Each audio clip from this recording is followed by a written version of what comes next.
ഓം നമോ ഭഗവതേ വാസുദേവായ. കൃഷ്ണ ഭഗവാനെ ഗുരുവായൂരപ്പ. ഹനുമാൻ സ്വാമി അധ്യാത്മരാമായണത്തിലെ സുന്ദരകാണ്ഡത്തിൽ നിറഞ്ഞു നിൽക്കുകയാണ്. നായകൻ ആയും പ്രതിനായകനായും യുദ്ധോത്സുകനായ അംബാസഡറായും നിറഞ്ഞു നിൽക്കുകയാണ്. കേട്ടോളൂ. പണ്ട് ദേവന്മാർ കൊടുത്ത വരത്തിനാൽ നളിന ദളനേത്രനാം രാമൻ തിരുവടി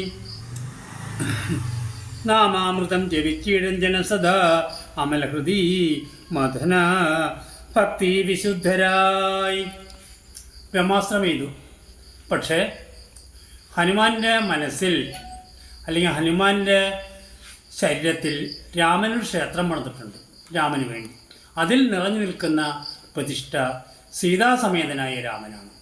അങ്ങനെയുള്ള ഒരു വ്യക്തിക്ക് ഒന്നും സംഭവിക്കുകയില്ല എന്നാണ് ഹനുമാൻ നമ്മളോട് പറയുന്നത്. അതുതന്നെയാണ് ഭക്തന്മാരുടെയും വിശ്വാസം. അമരഹൃതി മധുമദന ഭക്തി വിശുദ്ധരായി അജ്ഞാനകർമ്മ കൃതബന്ധനം ക്ഷണാൻ സുചിരവിരചിതമവീഹരിപദം സുസ്ഥിരം പ്രാപിക്കുമില്ലൊരു സംശയം. രഘുതിലകചരണ യുഗം അകതളിരിൽ വെച്ചൊരു രാമദൂതനു ബന്ധം ഭവിച്ചിടുമോ? ബ്രഹ്മാസ്ത്രമാണ് ഹനുമാനെ ബന്ധിച്ചിട്ടുള്ളത്. എന്നാലും ഹനുമാൻ പറയുകയാണ് അത് തനിക്ക് വേദന ഉണ്ടാക്കുന്നില്ല.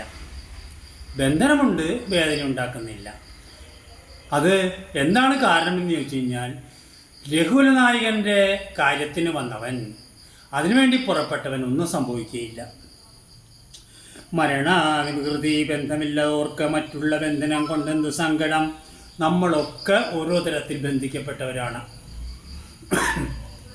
ജനനം തൊട്ട് മരണം വരെ ഓരോ തരത്തിൽ കയറില്ലാതെ നമ്മൾ ബന്ധിക്കപ്പെട്ടവരാണ്. കുട്ടികൾ കൊച്ചു കുഞ്ഞായിരിക്കെ അത് ചെയ്യരുത്, ഡു ആൻഡ് ഡോണ്ട് ഡു, ഇതുകൊണ്ട് നിറഞ്ഞു നിൽക്കുകയാണ്. വിദ്യാഭ്യാസ കാലത്തും നമ്മുടെ ഇഷ്ടം പോലെ പ്രവർത്തിക്കാൻ നമുക്ക് മനസ്സില്ല.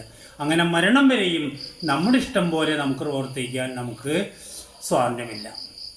അപ്പോൾ ഇങ്ങനെ സംഭവിക്കുമോ എന്നാണ് ചോദിക്കുന്നത്. പരിമതി കുതുകമോട് നിശീരാവണഞ്ഞുടൻ ഭാഷ കണ്ടേനെ ബന്ധിച്ചതു കാരണം ബലമിയലു കെട്ടിക്കിടന്നിഴും ബ്രഹ്മാസ്ത്രബന്ധനം വേർപെട്ടതപ്പോഴേ. ബ്രഹ്മാസ്ത്രത്തെ വന്ദിച്ചപ്പോൾ തന്നെ ബ്രഹ്മാസ്ത്രം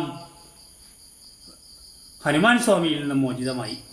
എന്നാലും ഹനുമാൻ സ്വാമി ഇതാണ് വിചാരിച്ചത്, ആദരവോടെ രഘുപതിയുടെ ദൂതനെ രാവണന് മുൻപാകെ ഹാജരാക്കണം. രാക്ഷസന്മാർ എടുത്തു കൊണ്ടുപോയി. ഹനുമാൻ രാവണസഭയിലെത്താണ്. അനിലിതനെ ശരുലാധിപൻ മുമ്പിൽ ആതിഥേയാധിപതി ആരാധി ചൊല്ലിയിടിനാൻ. അമിതശിവരണശിരസി കൊന്ന വിരിഞ്ചാസ്ത്രബദ്ധനായിടിനെ ജനക ത്വമനസി സജീവന്മാരുമായി ചെമ്മേ വിചാര്യ കാര്യം നീ വിധിയതാം. അപ്പോൾ മേഘനാഥൻ പറയുകയാണ്, പിതാവേ, ഞാനിവനെ ബന്ധിച്ചു കൊണ്ടുവന്നിട്ടുണ്ട് ബ്രഹ്മാസ്ത്രം കൊണ്ട്. ഇനി മന്ത്രിമാരുമായിട്ട് ആലോചിച്ച് വേണ്ടത് ചെയ്യുമെന്ന് പറയണം. അപ്പോൾ രാവണൻ ഒന്നും തന്നെ, രാവണൻ വലിയ അഭിമാനിയാണല്ലോ, അഹങ്കാരത്തിൻ്റെ ഉസ്താദാണല്ലോ. അതുകൊണ്ട് ഹനുമാനോട് ഒരു വാൻഡോട് എങ്ങനെയാണ് ചോദിക്കുക? അതുകൊണ്ട് പ്രധാന മന്ത്രിയായ ഏറെക്കുറെ പ്രഹസ്തൻ എന്ന് പറയുന്ന ആൾ കുറച്ച് നല്ല വ്യക്തിയാണ്, ഭാഗവതപ്രിയനാണ്. അദ്ദേഹത്തിനോട് പറയുകയാണ്, പ്രഹസ്തനോട് പറയുകയാണ്, ഇവനിവിടെ വരുവതിന് കാരണമെന്തെന്നോ മെങ്ങോ നിന്നത്ര വരുന്നതെന്നുള്ളതും ഉപവനവും നിശമത് കാക്കുന്നവരെയും ഊക്കോടെ മറ്റുള്ള നക്തഞ്ചരെയും. എന്തിനാണ് ഇവനോട് വന്നത്? എന്തിനാണ് എൻ്റെ ആരാമമൊക്കെ പൊടിച്ചു തകർത്തത്? ചെന്ന അക്ഷകുമാരനടക്കമുള്ള രാക്ഷസന്മാർ ഇവൻ എന്തിനാണ് കൊന്നത് എന്ന് ഇവനോട് ചോദിക്കണം എന്ന് പറയുകയാണ്. ത്വരിതമതിബലമോട് തകർത്ത് പൊടിച്ചതും തൂമയോടാരുടെ ദൂതൻ എന്നുള്ളതും. ആരുടെ അംബാസഡറായിട്ടാണ് ഇവനോട് വന്നത് എന്നെനിക്കറിയണം. ഇവനോട് ചോദിക്ക നീയെന്ന് ഇന്ദ്രാരി ഒന്നതു കേട്ടു പ്രഹസ്തനും. ഇന്ദ്രാരി ഇന്ദ്രൻ്റെ വൈരി. അപ്പോൾ പ്രഹസ്തൻ ചോദിക്കുകയാണ്, പവനസുവിനോട് വിനയസഹിതമാതരാൽ. അതാണ് ഞാൻ ഭാഗവതപ്രിയനാണെന്ന് പറഞ്ഞത്. വളരെ വിനയത്തോടെയാണ് ചോദിക്കുന്നത്. മാത്രമല്ല അതിഥിയായിട്ട് കണക്കാക്കണം. നാളും പക്കവും നോക്കാതെ വരുന്നവൻ അതിഥിയാണ്. അതിഥി ദേവോഭവ. പപ്രച്ച പറയൂ, നീ ആരയച്ചു വന്നു കവേ? നിന്നെ ആരാണ് അയച്ചത്? നൃപസരസി കഥയോ സത്യം മഹാമതേ, നിന്നെ അയച്ചു വിടുന്നുണ്ട് നിർണയം. സത്യം നീ പറഞ്ഞു കഴിഞ്ഞാൽ നിന്നെ ഇപ്പോഴായി ഇവിടുന്ന് സ്വതന്ത്രമാക്കുന്നുണ്ട്. സ്വതന്ത്രമാക്കെന്ന് പറഞ്ഞാൽ ഹനുമാൻ ഒരു കാര്യം കൂടി ചെയ്തു, ഇരിക്കാൻ ഇടമൊന്നും കൊടുത്തില്ല. പക്ഷേ തൻ്റെ വാല് ചുരുട്ടി ഹനുമാന്റെ സിംഹാസനത്തെക്കാളും ഉയരത്തിലായി രാമൻ്റെ മഹിമ ഉയർത്താനായിട്ട്. അങ്ങനെയാണ് ഹനുമാൻ സ്വാമി രാവണന് നേരെ അഭിമുഖമായിരിക്കുന്നത്. അപ്പോൾ ഒരു കാര്യം കൂടി പറയുകയാണ്, ബ്രഹ്മസഭയ്ക്കൊക്കും ഈ സവാർക്ക നീ അനന്തവചനവും അധർമ്മകർമ്മങ്ങളും അത്ര ലങ്കേശ രാജ്യത്തില്ലടോ. സ്ഫുടുവചനമിതേ സൂണൂജളപ്രഭോ പൂജ്യനാം രാമദൂതൻ ഞാനറിയ നീ. പ്രഹസ്തനോടല്ല പറഞ്ഞത്, രാവണനോട് നേരിട്ട് പറയുകയാണ്. വളരെ സംസ്കൃതം നല്ലോണം അഭ്യസിച്ചിട്ടുള്ളതുകൊണ്ട് തെളിവോടെയാണ് സംസാരിക്കുന്നത്. ഞാൻ ആരാണെന്ന് വെച്ചാൽ രാമദൂതനാണ്. ഇനി ആരാണ് രാമൻ എന്ന് ചോദിച്ചു കഴിഞ്ഞാൽ എന്താണ്? ഭുവനപതി മമ പുരന്തര പൂജിതൻ, ദേവന്മാർ പോലും പൂജിച്ചാദരിക്കുന്ന ആളാണ് രാമൻ. മനുഷ്യനായിട്ട് അവതരിച്ച മഹാവിഷ്ണുവിൻ്റെ മനുഷ്യ അവതാരം, അതാണ് രാമൻ. പുണ്യപുരുഷൻ, പുരുഷോത്തമൻ, പുരുഷന്മാരിൽ ഉത്തമനാണ്. മഹാത്മാഗാന്ധിയും പറഞ്ഞത് അങ്ങനെയാണല്ലോ, പുരുഷോത്തമൻ എന്നാണല്ലോ വിശേഷിപ്പിച്ചത്. പുരുഷോത്തമൻ, ഭുജകുലപതി, ശമലകീശ്വരൻ, പൂർവ്വദേവാരാധി, ഭുക്തിമുക്തിപ്രദൻ.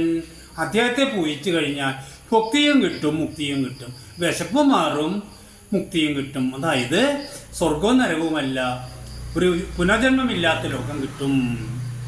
പുരതനഹൃതി മണിനിലയമാവാസിയ ഭൂദേശസേവിതൻ ഭൂതപഞ്ചാത്മകൻ ഭുജകുലരിഭൂമണിരഥജന്മാധവൻ. മാധവൻ മായയുടെ ധവൻ, ലക്ഷ്മീദേവിയുടെ ഭർത്താവാണ് അദ്ദേഹം. ലക്ഷ്മീദേവി തന്നെയാണല്ലോ ഇപ്പം സീതയായിട്ട് അയോനിജിയായിട്ട് അദ്ദേഹത്തിൻ്റെ പത്നിയായിരിക്കുന്നത്. ഭൂവതി ഭൂതിഭൂഷണ സംവിധൻ നിജജനക വചനമത് സത്യമാക്കിയിടുവാൻ. എന്തിനാണ് അദ്ദേഹം കാട്ടിലേക്ക് വന്നത്? സ്വന്തം പിതാവിൻ്റെ വരം സത്യമാക്കാനാണ് കാട്ടിലേക്ക് വന്നത്. നിർമ്മലൻ ഗാനത്തിനു പുറപ്പെട്ടു ജനകജോരജനായി മരുവുന്ന നാൾ ചെന്നു നീ ജാനകിയെ കട്ടുകൊണ്ടില്ലേ. നീ എന്താണ് ചെയ്തത്? നീ വീരനല്ല രാവണ, നീ കള്ളനാണ്. കട്ടുകൊണ്ടാണ് നീ ജനകജയെ ഇങ്ങോട്ട് കൊണ്ടുപോകുന്നത്. താമല സോത്ഭവൽപിതം കേവലം. ബ്രഹ്മാവും ഇങ്ങനെ പറഞ്ഞിട്ടുണ്ട്, നിനക്ക് ഇങ്ങനെ മരണം സംഭവിക്കുമെന്ന് പറഞ്ഞിട്ടുണ്ട്. വരങ്ങളൊക്കെ തന്ന ബ്രഹ്മാവും പറഞ്ഞിട്ടുണ്ട്, ഒരു മനുഷ്യൻ മൂലം, ഒരു സ്ത്രീ മൂലം നിനക്ക് മരണത്തിന് കാരണമാവുമെന്ന്. അർക്കാത്മജലീഷ്കന്തെയും നൽകിനാൻ അടിമലിൽ അവനോടഴി ചെയ്തതാ ആധിപത്യം കൊടുത്താ തീർത്തിയിടിനാൻ. അതിനവതനീയ വിശേഷണത്താൽ പ്ലവകുരിപരുടെ ലഘുതരമയച്ചതിൽ ഏകനിഹ വന്നു കണ്ടിടിനേ. എൻ്റെ രാജാവായ സുഗ്രീവൻ 100,000 കബീരന്മാരെയാണ് 4 ദിക്കിലേക്കും അയച്ചത്. അതിലൊരാളാണ് ഞാനിവിടെ വന്ന് ദേവിയെ കണ്ടു. പിന്നെ എന്തിനാണ് ഞാനിവിടെ ആരാമൊക്കെ തകർത്തു എന്ന് പറഞ്ഞാൽ അതാണ് പറയുന്നത്, വാനരവംശ പ്രകൃതിശീലം വിഭോ. അതല്ല ഹനുമാൻ സ്വാമി അതല്ല പറയുന്നത്, രാവണൻ്റെ മുമ്പിൽ എത്തിപ്പെടണം അതിന്. പക്ഷേ ഇവിടെ പറയുന്നത് എന്താണ്? അത് ഞങ്ങളുടെ സ്വഭാവമാണ് ഇങ്ങനെ തകർക്കാന്നുള്ളത്. വാനന്മാരുടെ സ്വഭാവമൊന്നുമല്ല. പക്ഷേ ഇങ്ങനെ പറയുകയാണ്, ഇകലിന് ശരിയൊക്കെ മുടിച്ചതും എന്നെ വധിപ്പിനായി വന്ന കാരണം.